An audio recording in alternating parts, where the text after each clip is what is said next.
Unang tanong, anong hayop ang laging late sa klase? B. Pagong. Alin ang may leeg pero walang ulo?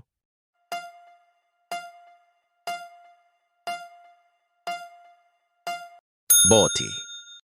Alam mo, malalaman mo kung may virus ang cellphone mo kung pindutin mo ang share button and share mo sa mga friends mo. At kung may lumabas na red color, ibig sabihin may virus ang cellphone mo. Alin ang may muka pero walang mata, ilong o bibig?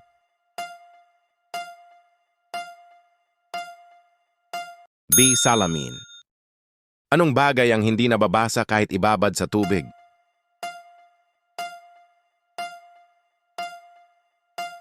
A. Anino. Alin ang may tiyan pero walang bituka?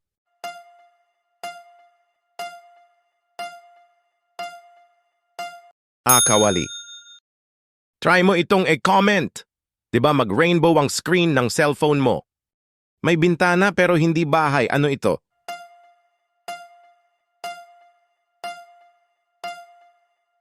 B. Telebisyon.